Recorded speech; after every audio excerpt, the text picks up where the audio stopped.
amantii fi Oromoo. Amantiin biraatii fi Oromoon walii maali? Isattiin tumatanu moo?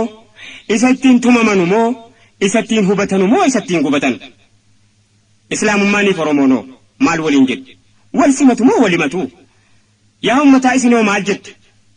Jedha Ustaaz Qamar Huseen deebii ga'a qaba waa'ee kanarratti ibsa bal'aa nuu kenna. الحمد لله العزيز الجبار مكور الليل على النهار تذكرة لأولو القلوب والأبصار أما بعد إخوة الإيمان السلام عليكم ورحمة الله وبركاته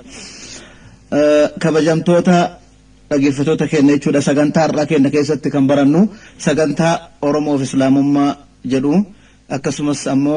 كريستنا كان أورمو وركون نمتمال كبدي أكسمس إسلام ما مي وركون نمتمال كبدي مال فكات كان جدو عاداتي نتا أورموتيف أكسمس سبكين كون أورموتيف كريستنا وكان مسلمنا هجم كم تكمل دياتا سجنتا جدو يجودا برونسا دا كأن كيست كلالو إيجا دوران درسا الدنيا تون أمنتا كمينو يوكابتو مرجع الركاودان نمني كميو إيفيدنسي وكان مو رجع كابتا مرة وان تكوت سينا أمنتا تكوت اللي سينو رجع تكور ركاء أمنتا تكوت سينا إيجا أكما بيكمو Oromoon addunyaa kanarratti ummata argame ummata duraati jechuun hin danda'ama jireenya umrii isaa keessatti illee ummata dheeraadha sababadhaadha sabni bal'aan kun amantaa mataa isaa danda'e akka qabu seenaanis lafa kaaheeraa fi ummata seenaa isaa aadaa mataa isaa danda'e ummata qabudha. Egaa amantooleen amma bifa adda addaatiin dhufan kun kan aadaa isaatiin wal fakkaatu kamii kan aadaa isaa ammoo harkaa faallisu kamii kan jedhu mee qabatamaadhaan kaanee halaallu. Amma gaa Oromoon aadaa ofii keessatti waaqa tokko qofa gabbara kun beekamaadha. Waaqa tokko qofa kana akkamitti gabbara eessa argate kan jedhu mee gama lachiinuu kitaaba keessaallee quraana keessaallee laallee aadaa inni qabullee laallee tamtu ta isaa fakkaatti bitaa mirgaa waliin qabneetiin ilaallee jechuudha. Matsaafa Quddusii kenna kan olloota kenna bawoganochaachuu Matsaaf Quddus laay Rabbii tokkocha gabbaruun kan jammarame Aadam irraa jalqabeeti. إبراهيم آدم نوح صالح أنبيون شفتي تكشما ربي رترجمن كان أفرجان كنا مصاف مكيستي زفترتي كدشان الرا قبضني بقولنا كدشان الرا قبضني مصاف قدوسي سينا إبراهيم يدبفتن إبراهيم تزاج نبرة جدا أكسمس آدم زفترتي الرا قبضني تكرر يدبفتن آدم تزاج عند نبرة الأملاكو واقع فيتيف آدم أججما أجده زفترتي بقولنا لمرة هنگا بقولنا سديتي دبته أججما تأو إيجا آدم اللي أججمادا إبراهيم اللي أججمادا جج أججما جدام كون يو أفان أورموتي هينو يو كان أفان إسلامات يو هينو مال جدام إسلام جج جدوجو كريستنا دمو يتجمروا إزاري عندشي سدس عندشي طيبته زت أنا سمنت يو كان مو دلوت كريستوس إرا يو كان مو إرجما كريستوس إرا كالكبيت كان أفرجان كنا ማንኛውም ክርስቲያን ዛሬ ሲጠይቀው ክርስቲያና ደቺ ረጅሮዋት ጋፈቱ ክርስትና መቼ ተጀመረ ስትለው ከክርስቶስ ጀምሮ ጀደ ዴቢስ ማለፍ ከራብራ ወንንሲ ዴቢሱ እንጅሩ ድርቀማ ክርስትና መቀማን ኢሳቱ ከነራካይ ክርስቶስ ጀቸ ጀዱራ ፎቶቄትን ክርስቲስ ጀቸ ክርስቶስ ጀደሙ ራይ ክርስቶስ jechuun afaan Ibraayisxiitti የተቀባ yookaan ammoo kan muudame jechuudha muudamaan ergame rabbitu muudeetiin dachii tanatti gabroota dachii tanarra jirtu akka waaqa tokko gabbaran deebiinaa gorsi anbiyaa kiyya jedhee ergate inni gaa kristinaa kana ka kristaana ta'a hin jenne aadaa addarra jalqaba amantii anis ni kenne ክርስቲያን ተባሉ jedheetiin ኢየሱስ ክርስቶስ አንድ ቀንም በአንደበቱ አልተናገረም አፋን ኡፊቲን ዱበን ሙሳን ለንጀን ኢሳን ለንጀን ኤርሚያስን ለንጀን ኤልያስን ለንጀን ኤሳ ፉደተን ከንጀሩ መጽሐፉ መጀራራ ጉያ ፉደተኒፍ የሮት ፉደተን ኩኖ ካየ በሐዋርያ ሥራ ምዕራፍ 11 ቁጥር 26 ላይ ሐዋርያት ለመጀመሪያ ጊዜ ክርስቲያን ተባሉ ይላል ሐዋርያት ይቹን ኤርገምቶን ኢሳ warri sabira jiru sahaban isa yerosan ega yesus kristos rabbi gara sami ega fudate boda waluma gahani taanitinin kazare jamirachu ክርስቲያን ተባሉ ጀኔ ወሊ ሞጋሰኒ ኩኒ ረጋባ መጽሐፍ መጀራ በሐዋርያት ሥራ ምዕራፍ 11 ቁጥር 26 ላይ ነው ሐዋርያት ለመጀመሪያ ጊዜ ተባሉ የሮሰን ኢየሱስ ክርስቶስ ለፈንጅሩ ክርስቲያን ናታ አለንጂን ክርስቲያን አለ ወጀዳንጂን ቤተ ክርስቲያን አከራና ጎዳና ኢጃራለህ እንጂን አንቢያን ከመዩ እንጂን ወላኪን ኤጋ እኒ ደብረን ቦዳ ኩን ከን ዱበተመ የቹራ ገማ ብራቲ ደሞ ዋኤ ሲፋ ረቢ ከነ ዮ ዱበኑ warri amantaa qabateetiin dhufu yookaan ammoo gara saba Oromoo kana dhufu ragaa waa qabateeti islaamni illee dhufu waan si ergame jedheetiin dhufa kiristaan illee itti dhufu ummata keenya kana kun waan kana si ergame jedhee dhufa eegaa kan isaa ergameef kan isaan ergamne ammoo yeroo sanatti warri hayyoonni beekan waa walii dhaamantu jira mee qabatamaan ammoo kan ummata keenyaaf ergame kam ka jedhu yeroo ammaa yeroo addunyaan teenya tun ragaa barbaaddutti waan qabatamaa haalaallu matsaafa jaraa kana keessatti በማቴዎስ ወንጌል ምዕራፍ 15 ቁጥር 24 ላይ ኢየሱስ ክርስቶስ የተላከው ለእስራኤላውያን ነው ኢየሱስ ክርስቶስ kan ergameef ummata oromootiif osoo hin ta'in መጽሐፍ ቅዱስii መጽሐፍni kun kan ergameef ummata keenyaaf osoo hin ta'in ummata israa'elii ta'u መጽሐፍnummaan jaraa lafa kaahira meega oromoon kiristaanas kabbaleyyan keenna akkasumas tan muslimaa yoo taatan firri keessa warra kiristaanaa keessa jiru gaafii tokko bicha gaafadha ማቴዎስ ወንጌል በቆና 15 ላኩስ 24 ከሰት ኢየሱስ ክርስቶስ እኔ ተላኩት ከእስራኤል ለጠፉ በጎች ብቻ ነው አኒ ካን ኤርጋሜፍ ኡመተ እስራኤሊቲ ፊጀዳ ኤጋ ቁርአን ዮካ መጽሐፍ ቅዱሲዲ ካን ኤርጋሜፍ ኡመተ እስራኤሊ ተኡ ቤሁ ቀምና ቁርአን ያሞ የኑ ፈርጋቤ ከንጀሩ ሜቦዳ ኢትዱፍና ማሊ ጀናን ቁርአን ካን ኤርጋሜ አዱኛፍ ተኡ ነምኒ ሁንዱ ዋን ቤኩ ኩንስ ረጋዳ ረጋ መታሳ ደንደ سورة الفرقان إن كيس تبارك الذي نزل الفرقان على عبده ليكون للعالمين نذيرا رب قرآن كان الدنيا تنافرقي رسول الله الدنيا كنافرقي رقان كينا وما أرسلناك إلا رحمة للعالمين الدنيا كنافرقي أمة أورمو إلال أمة الدنيا كان كيس جراتو كيس توكو أمة أورمو وانتيف إيغا أورمو كن آداء في كيست أمنتا متاسا دندوك أبينير واقفتا كانتو غر جرا كان آنمو واقفتا كانتو gara warra rabbii gookaan ammoo gara islaamummaa ana kan jedhu mee ragaadhaan mirkaneessinee haa dubbannu amma gaa rabbiin quraan ofii keenya keessa yoo dubbatu maal jedha shahidallahu annahu laa ilaaha illaahu rabbi ofiifuu ragaa bahe rabbi isaa achi kan biraa kan hin jirre ta'u rabbi subhaanahu wa ta'ala ragaa bahee jira wa ulul ilmi qaa'iman bilqist warri dandeettii qaba warri sammuu qaban illee hayyoon illee tokko ta'u rabbi beekaniiran kan biraa dhiisaa warri saayinsii hammayyaa hoogganuu andi yohone daanjer nagar namni wanni cimaan tokko kadachii tana hoogganu ka isan argine jiraachuu mirkaneesseera oromoonis aadaa ofii keessatti waaqa tokko achi waan biraa lafan kaanne mee aadaa oromoo keessa wayyooma jahaa haalaallu wayyooma jahaa jette oromoon waanni wayyu lafti wayyu laale wayyooma lafa keetti dura waanni wayyu wayyooma jechuun kabajama jahaa jette aantu wayyooma tokko jette walitti torba goote wayyooma torbaa kana lafa keetti ammoo sadarkaan keetti tokkoffaa waan dhiwayu jette sadarkaa tokkoffaa irratti መጽሐፍ ቅዱስ ኢለ ማርቆስ 12:29 irratti የመጀመሪያይቱ ትእዛዝ ረቢ tokkoች beekanii gabbaru jette ajajni dura kajalqaba oromoonis yoo lafa keetti aadaa ofii keessatti wayyooma torbaa yoo jettu wayyooma jahaantu jalatti takka goote wayyooma torba jette wayyooma jala yoo lakkooftu waan dhiwayu kabajama jechu tokkoffaa haati waan dhiwayu lafti wayu haati wayu abbaa wayu soddaan wayu soddaatii wayu qaallichi wayu jette qaallichi aadaa oromoo keessatti beekamu qaallichi jechuun sheeka nulle tasoqan nutti baane tana keessa jirra jechu alhamdulillahi rabbil alamin maali jennaan jaartitu jalaa bade daabboo dunyaatti halkan ilkaan qabdu daabboo nyaatti mammaaka udu daabboo nyaattu harkaa bu'e lafti rooba dukkana taftaf jettee daabboo kana dhabdee yaa rabbi daabboo mana jala gatte kana naa kenni yoo argadhe daabboo kana cinaa hiyyeessuma kan keetii kennaa nyaadheen fixu jette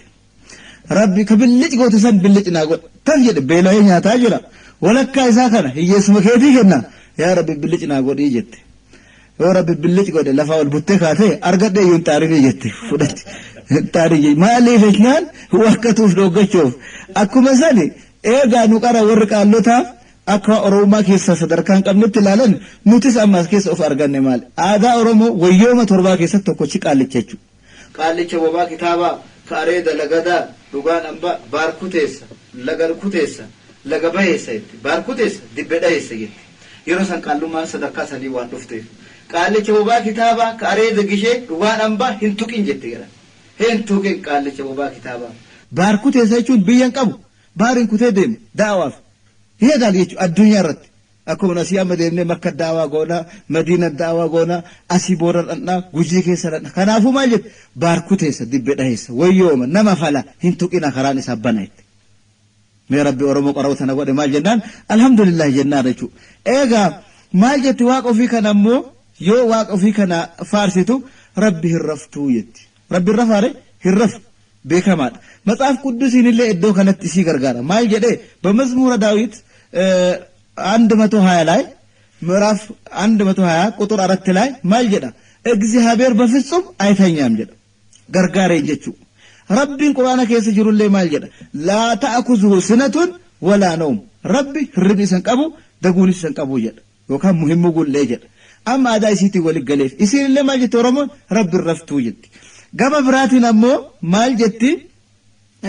du'a keessatti daa'imni yoo jalaa du'u aadaa oromoo keessatti gayyaatee ol gaafatti amma waaqni kun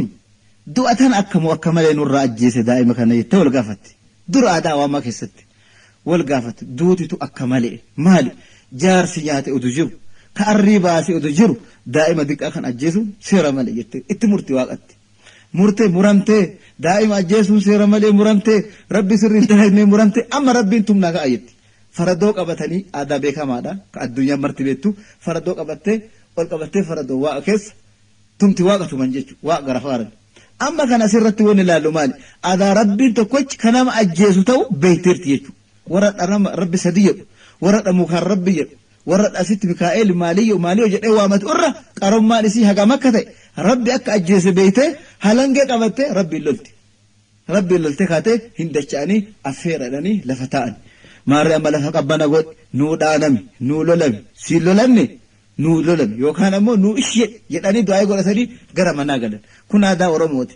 iddoo awwaalallee dubartii ergan seetochi የመቃብር ቦታ አይሄዱም aadaa oromoo keessatti amma gaa aadaa kristinaa keessatti beekanii naxalaa qabatanii haga bakka awwaalaa janaazaa geessiti shari'aa islaamaa keessatti illee kun ammoo waan isii deeggaru qaba iddoo awwaalaa garaan jaraa waan hin dandeenyeef nama yoo awwaalan achi keessa dubartii waan qalbiin jaraa hin dandeenyeef dhooggamee jira akkasumas oromoo illee dhoogite laalimi akkaataa kamii wal fakkaataa isin iddoo kanan madaala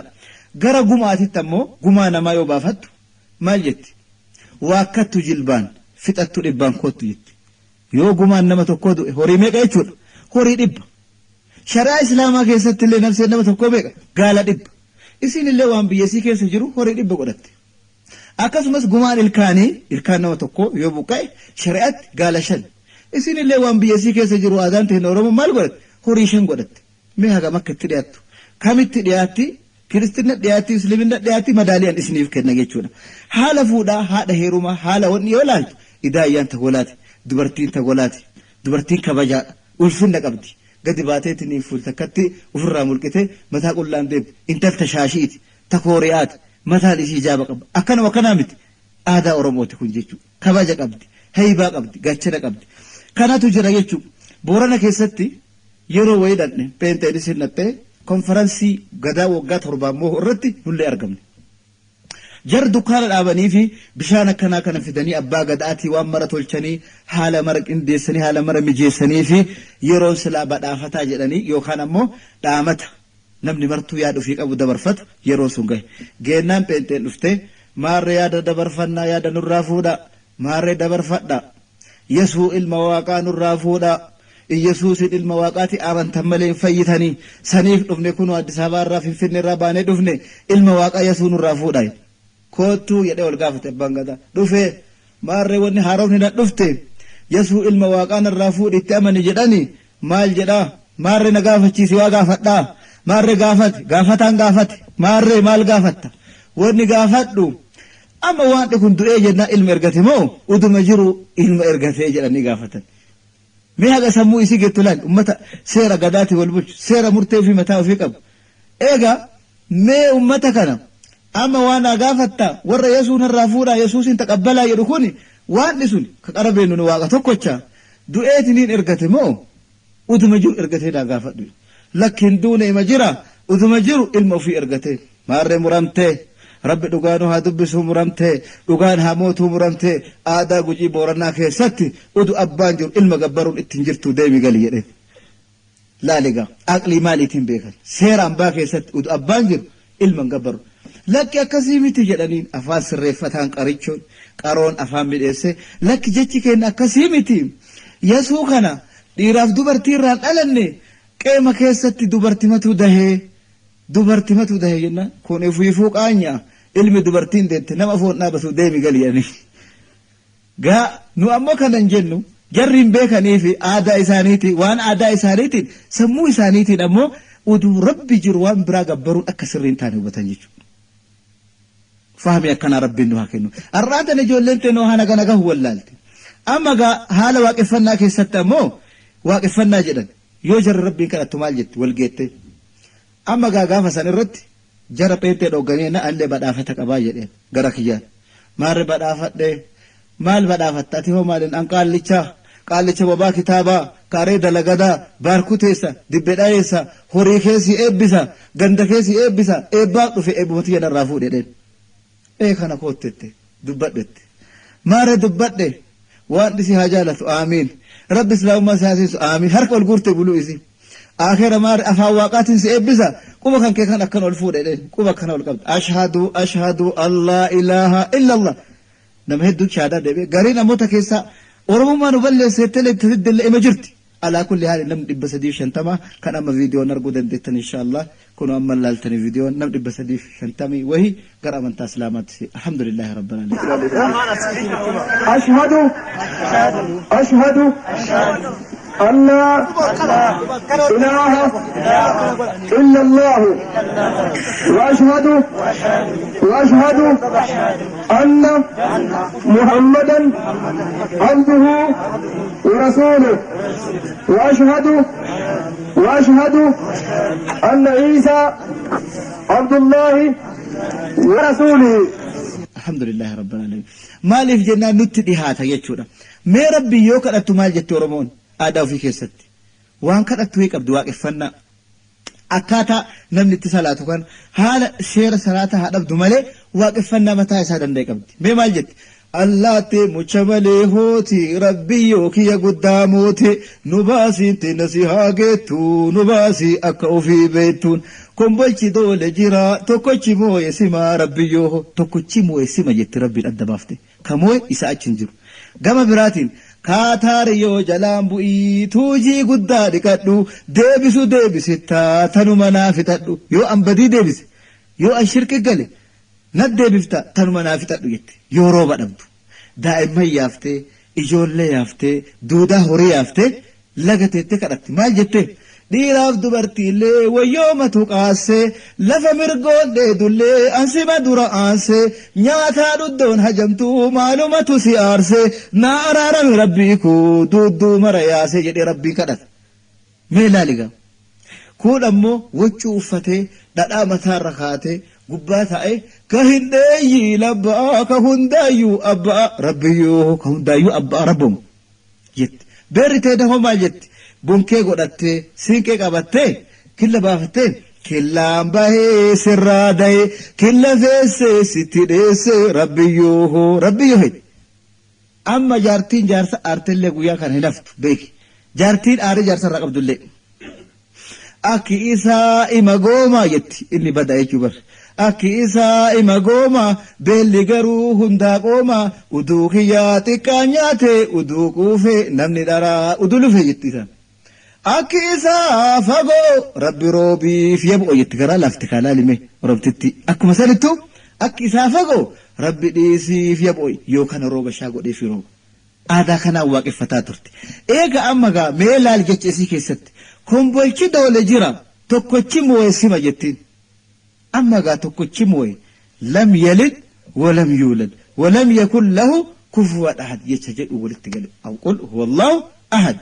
الله الصمد لم يلد ولم يولد آبي ولدي منفس قدوسا tokko yoo keessaa dhabame komitee dhibisa jecha jedhu guyyama tokko hin barsiifne jechuudha. Amma gaa ummanni sun yoo akkana waaqeffatu dubartiin ta'e haala kana yoo kadhattu akka isaa fagoo rabbi dhiisiif yaboo jettee akkasumas aadaa ofiirra tokkochuma rabbi kana udu kadhattu uduma tolfattu dhuftu gaaf kan harka baasisuudhaaf yaalii adda addaa godhan gara wannaa kana fidanii sheekanaa Useenii fidanii sanillee mormatte maalinna warra sheekanaa Useenii yoo baaroo tokko baasu gubbaa irratti baaroo achi fidanii gara sheekanaa Useeniitti baasan maal jedhan baaroo baasanii gaaf tokko kotoo gubbaa dhagaan gara galee jedhanii rabbii jedhi jennaan dhaabachoo dide rasuulillee jedhennaan dhaabachoo dide bahra baalee jennaan qat jedhee dhaabate dhagaa rabbi dide Sheekh Huseen saalfate jennaan Oromoo maal jedhe kijiba akkanaa eenyuma qaabate warri akkana azaaba saabata jetteen jalaa diddee sanillee hin fudhanne jechuu gama kamiinu amma gaa ummanni kun haaluma kana irratti dhufe gaaf kan guyyaa keessatti fidanii Yesuus kana Boorana keessatti ijoollee daa'imman tasirna hin been bifa adda addaatiin waaqa gabbaraa Yesuus kana footoo fidanitti mul'isan gaaf kan mucaan gujii kun inta footoo kana bitanii galanii manatti kiristaana godhanii footoo kadhata tokko ammoo kasilaa waa beeku ciisee caqasa ka oromummaa taanillee gadi dhiifne gara islaamaa kanallee waan gaarii caqaseera footoo kana fafoo maxxansee footoo dilbii kana gubbaa maxxansee Yesuusii kiyya rakkoon kiyya guddoo kataba magaala galuu barbaada manallee naa kenn makiinaa naa kenn misteellee disteellee hajaan kiyya guddoodha amma ka oromtichaa kun dhagahee obboroo gaaf kadhaare tumaan bakka inni kadhatu kana gara maskootii irraatiin bahee islaamummaa caqasee sun sirri beeka duubaan itti dhaqee gaafa inni kadhatu kana maskootii irraan karaa inni argine kun footoo asiin kun afoo kanatti maxxansee kadhata inni karaa duubaatiin itti dhaqee zorbal biyyaaloo kazigaa zorbal jedhee afaan amaaraatiin itti qajeelche hindi manfas quddusiin Yesuusiin qara footoon bitadhe ka qaranqaan adda qaaquu jalqabe manfas quddus tagallaxalli yoo jedhanni waan biraatu ta'e kun balticha ammallee dhaqeetumaan Yesuusii kiyya hajaantii guddomaa zorbal naan jetta hajaatii naafite zorbal biyyaaloo መጽሐፍ ቅዱስ ላይ በአንደኛ ጢሞቴዎስ ምዕራፍ 2 ቁጥር 5 ላይ ሰው እንጂ አምላክ አይደለም ህርከዝ ብያለሁ የለኝ አባክያ ሆሮ አደ ፎቶን ቃቀ መጽሐፍ አሉት ማራ የደ ጋፍ ካን ወመን ይደ ከነቀበተ ደቀ ፓስተር የደ አኒ አገጴንጤ ቃታ ካላታቱ ማንቱ ረቢ ከነ እራ ውፍዱ በንደብዲ አጠሞ ባሰ ወይ አርገመ የደ ማ ፎቶም ማንቀራ ነጋመ ለከሰ ይሩ ቃቀ ጢሞቴዎስ ይለም ላኮፈሻ ደረት أنا نما دين سفرك يا نانجل من أنا اللي بكسنجل زربل عندنا ديساونو عندنا ديك زابير هركزير يرو نما يرو واقع ده بس يجدين أبا في أكنا سرير سارة دمج هندي بقاف كان إتو ما كنا مفيد هندي يسوسي كيا gize yeroo nama yeroo waaqa siin jedhanii rani gize ma yeroo nama taate sani waaqa taate sani waa rahmata naa godhi jedheen yoo inni kana jedhe ዞር በል ከዚህ ብያለሁ አንተ እንደውም የገሃነም ሰው ነህ ፈርጀብሃለሁ ህርከዚህ ጥፋ ኢኑማ ተብራድ ውስጥ አሃ አከና ራች ሲገ አዳቀራ በዲተን አርገኔ አከነ ሲፈን ሰዲ አሰላሙ አለይኩም አዳቀራ ተነስ አርገኔ አከነ ሲጎዳን ይየደ ጉያ ሰደር ራጃል ቀበ ገራ መንታ እስላም አደ ጉርባን ሱን አፋዱ ፊቲ ሲራ ካለኑትሚ ሬ አመ ሙጫን ሱን ከንቀሮ ማሊም በከናን ረቢ ሱብሃነሁ ወተዓላ ከቀባሜቱ كأمو نمني أكبر بعد قد أسنتين ربي خالق السماوات والأرض تأو وان قبتمان الرجهف أورنتجس أكسيد ديجو هانغا تالي فالمتاجر أما أمنتا إسا إسلام أردت وني إسا سيسيامو وان قدانا مالي أمنتان تون واقفنا إساساني ونبدو ما جنان إني تكوشي مو يسيما جدا إسلام لله تكوشي مو يربو ميدا ربي تكوشي جدا هرفو جدا همو جدا ورمون اللي رب الرفتو جدا أمنتي إسلام أركيست لي لا تأخذوا سنة ولا نوم جدا هرف أنك ألا فا يسوس كريستوس تنيا جدا رب الرفون بك ورمون إيسان فوتا مافري اللي كنفهموا فيه